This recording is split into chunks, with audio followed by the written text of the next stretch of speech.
Hi guys, आज हम start करने वाले हैं प्रतिशत चैप्टर का ही। टॉपिक का नाम है संख्याओं पर आधारित प्रश्न। ठीक है, तो आज हम लेके आए total 10 question.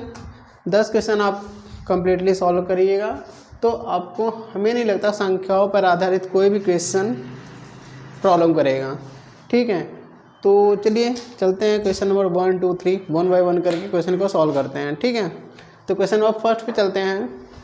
Question number first क्या कह रहा है, यदि किसी संख्या के 62% और 80% के बीच का अंतर 198 है तो अंतर 62% और अंतर 80% के बीच का अंतर कितना है 198। मतलब इनके बीच का अंतर कितना हो गया 18% और इसकी वैल्यू दी गई है 198। ठीक है, इसको कैंसिल आउट करेंगे 18 कम 18, इसको करेंगे 18 का 18, 18 कम 18, मतलब 1% की वैल्यू हो गई 11। ठीक है, तो फिर क्या करा है, तो उस संख्या के उसी संख्या के 92% और 56% के, मतलब 92% और 56% का अंतर। तो 92 और 56, 12 से 6 गए 6, यहाँ बचा 8, 8 से 5 गए 3, तो 36% की वैल्यू पूछ रहा है। तो जब 1% की वैल्यू 11 है तो 36%, मतलब 36 गुणित 11, 11 6 के 66, 11 3 33 और 33 6 39। तो आपकी संख्या क्या हो जाएगी 92% और 56% के बीच का अंतर जो हो जाएगा वो हो जाएगा 396। ये रहा क्वेश्चन नंबर फर्स्ट का आंसर। ठीक है, वैसे ही क्वेश्चन नंबर सेकंड है आपका। ध्यान से पढ़िए। पहले तो देखिए, मैथ सॉल्व करने का सबसे सिंपल सा फंडा ये है, आप क्वेश्चन को आराम से पढ़िए, फिर इसको समझिए, फिर इसको सॉल्व करिए। क्वेश्चन अपने आप सॉल्व हो जाएगा, इसमें ज़्यादा उलझने वाली बात नहीं होती है। ठीक है, तो क्वेश्चन पढ़ते हैं कि रवि परीक्षाओं में एक परीक्षा थी जिसका 72% अंक प्राप्त करता है। कितना 72% अंक प्राप्त करता है। और ये 72% अंक जो है वो अगर अंकों में गणना की जाए तो 360 है, तो 360। ठीक है, अब इसको पहले कैंसिल आउट करते हैं। तो 36 दूना 72 और 36 धामा 360, फिर 2 से 2 एक कम 2, 2 पंचे 10, मतलब 1% की वैल्यू दिया गया है 5।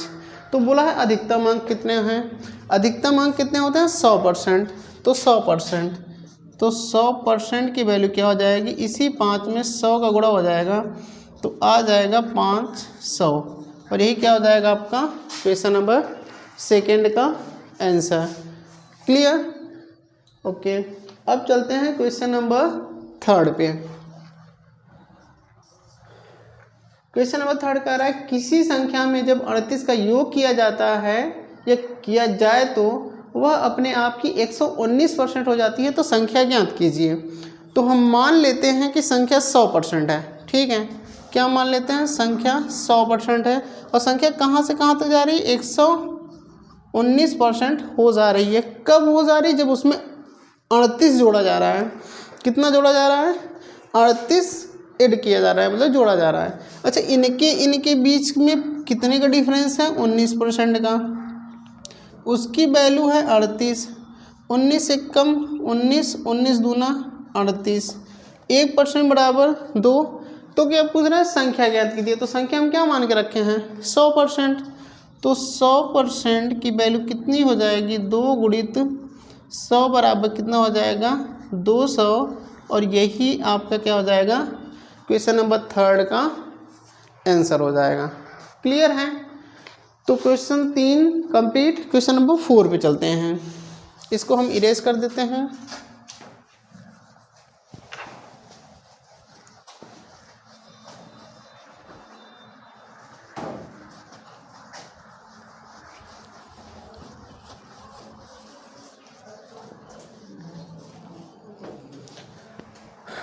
क्वेश्चन नंबर 4 क्या कह रहा है, क्वेश्चन नंबर 4 पे आते हैं। क्वेश्चन नंबर 4 कह रहा है एक संख्या अन्य संख्या की 25% है, तो 25% का फ्रैक्शन क्या हो जाएगा, 25% का फ्रैक्शन हो गया 1/4। ठीक है, तो बड़ी संख्या और छोटी संख्या से 12 अधिक है, तो एक संख्या को मान लेते हैं 4 यूनिट, दूसरी संख्या को मान लेते हैं 1 यूनिट। इनके बीच डिफरेंस कितने का है? 3 का, और 3 की वैल्यू दी गई है 12, तो 3 एकम 3 और 3 चौक 12, तो 1 यूनिट की वैल्यू है 4। ठीक है, फिर कह रहा बड़ी संख्या ज्ञात कीजिए, तो बड़ी संख्या क्या है इसमें? 4 है, तो 4 यूनिट की वैल्यू कितनी हो जाएगी? 4 × 4 मतलब 4 चौक 16, ये हो जाएगा क्वेश्चन नंबर 4 का आंसर। ठीक है, क्वेश्चन नंबर 5 पे चलते हैं।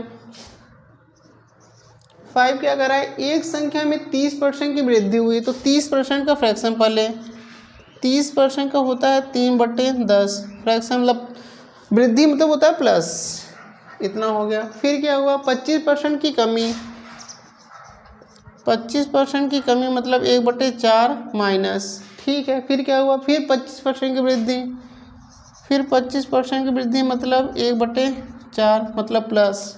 ठीक है, कमी कहे तो माइनस, वृद्धि कहे तो प्लस, और चाहे जितना करता जाए 20% वृद्धि, 30% कमी, 40%, जितनी इच्छा कर दे आप करते चले जाओ बस। ठीक है, अब रेशियो में देख लेते हैं। कोई चीज़ पहले 10 थी तो वो हो गई 13, कोई चीज़ 4 थी तो हो गई 3, फिर कोई चीज़ 4 थी तो हो गई 5।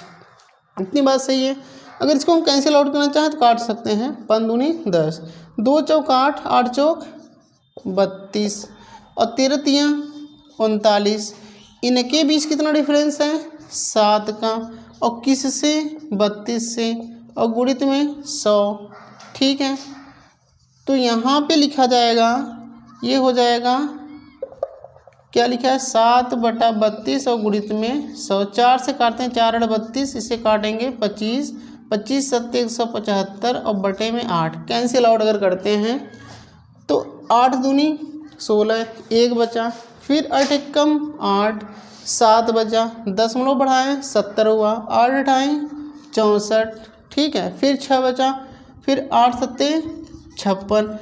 और यहाँ पे एक चीज़ देखिए, क्या कह रहा है क्वेश्चन नंबर 5 कि कितने % की शुद्ध कमी हुई है? शुद्ध कमी या वृद्धि? पहली बात 32 से 39 हुआ है तो वृद्धि हुई है, और शुद्ध मतलब 21.87 की जगह हम क्या लिख सकते हैं? 22% वृद्धि। तो शुद्ध वृद्धि कितनी हुई है? 22%। ये हुआ है क्वेश्चन नंबर 5 का आंसर। क्लियर? इसको भी इरेज करते हैं।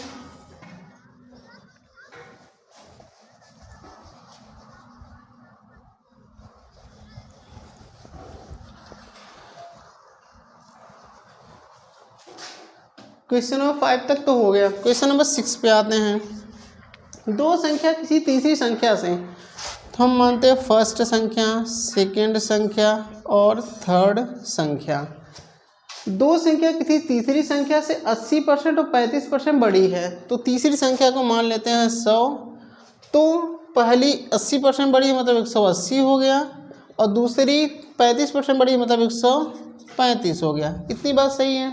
तो दोनों संख्याओं का अनुपात मतलब फर्स्ट और सेकंड का अनुपात, अच्छा इसका अनुपात अगर हम देखना चाहें तो कितना कर सकते हैं? 15 से काटेंगे तो 15 एकम 15, 15 दूना 30, और यहाँ 15 नवैया 135, फिर 3 चौक 12 और 3 त्रिका 9।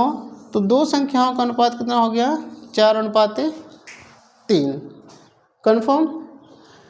ओके। Question number 7। दो संख्याओं का योग 520 है। ठीक है, यदि उनमें बड़ी संख्या को 4% कम, बड़ी संख्या तो बड़ी संख्या को बड़ी ही लिखते हैं, और 4% कम किया जाता है, यानी 100% से 4% कम करेंगे तो कितना हो जाएगा? 96%। ठीक है, इतनी बात सही है। फिर क्या कर रहा है? छोटी संख्या को 12% बढ़ा दिया जाए। जो छोटी संख्या है उसको 12% बढ़ाएंगे तो 112% होगा, और दोनों एक समान हो जाते हैं हम, तो प्राप्त संख्याएं एक समान होंगी। एक समान मतलब बराबर होती हैं। तो छोटी संख्या का मान बताइए। देखते हैं, पहले इसको काटते हैं। किससे काटते हैं? हम काटते हैं इससे 8 से। 8 एकम 8, 8 दूनी 16। इसको काटते हैं 8 एकम 8 और 8 चौक 32। फिर इसको काटते हैं 2 छंग 12 और 2 सत्ते 14। ठीक है, तो अगर बड़ी और छोटी का अनुपात देखेंगे बड़ी संख्या और छोटी संख्या। छोटी किधर लाइए, ए 6 हो गया उधर, ठीक है, वहाँ पर तो वहाँ तो कितना था 6, छोटी संख्या वहाँ, छोटी संख्या यहाँ आएगी, ठीक है। और ये कहाँ गया, तो ये 7 है यहाँ पे, और ये नीचे गया 6। अगर अनुपात की बात की जाए तो बड़ी संख्या और छोटी संख्या का अनुपात जो है वो 6:7 है। अब कहा है कि इन दोनों संख्याओं का योग कितना है 520, यानी कि 6 और 7 का योग कितना हो जाएगा 13 यूनिट का वैल्यू है 520, 1 यूनिट की वैल्यू हो जाएगी 40, ठीक है। तो बोलिए छोटी संख्या का मान बताइए, तो छोटी कौन है, 6 है छोटी की बड़ी 6, छोटी संख्या 6 है तो 6 यूनिट की वैल्यू पूछा है, तो 6 यूनिट की वैल्यू हो जाएगी 40 × 6 बराबर में 240, और यही क्या हो जाएगा इसका आंसर क्वेश्चन नंबर 7 का। कंफर्म है, ठीक है। तो क्वेश्चन नंबर 8 पे चलते हैं।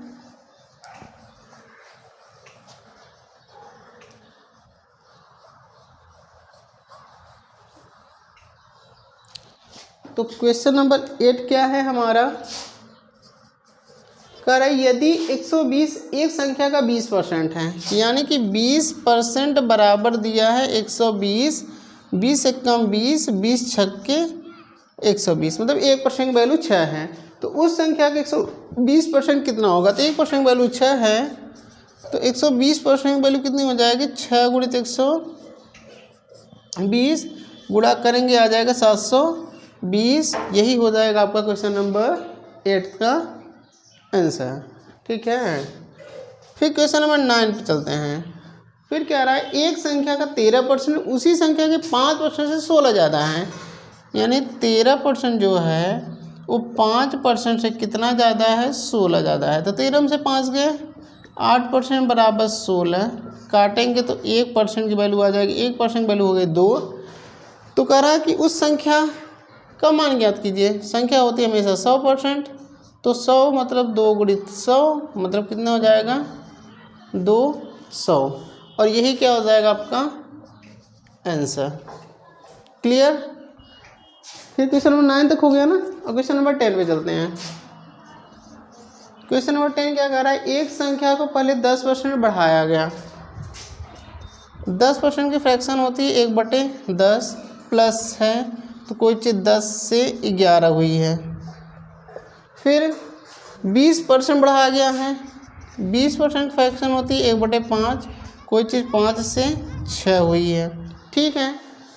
तो कह रहा है कि मूल संख्या में कुल कितनी वृद्धि हुई है, तो 10 × 5 = 50, 11 × 6 = 66, 50 से 66 हुआ 16, और मूल संख्या मतलब कितनी थी 50, और गुणित में 100, 50 दूना 16, 50 दूना 100, ठीक है। तो 16 दूना 32, यानी कितने % की वृद्धि हुई है 32% की। तो question number 10 complete. Okay, I hope इस क्वेश्चन में ज़्यादा कुछ तो था नहीं, ठीक है। जो संख्या पे आधारित क्वेश्चन है आपके परसेंटेज चैप्टर में, वो कोई विशेष खास तो था नहीं मेरे हिसाब से। बाकी आपको कोई डाउट हो तो आप कमेंट बॉक्स में ज़रूर बताएं। और यूपीपी की भाई वैकेंसी आई हुई है, इतनी अच्छी वैकेंसी है, तो सभी लोगों से हम यही कहना चाहेंगे आप अच्छे से मन लगा के रात दिन एक कर दीजिए पढ़ाई करने में, ठीक है।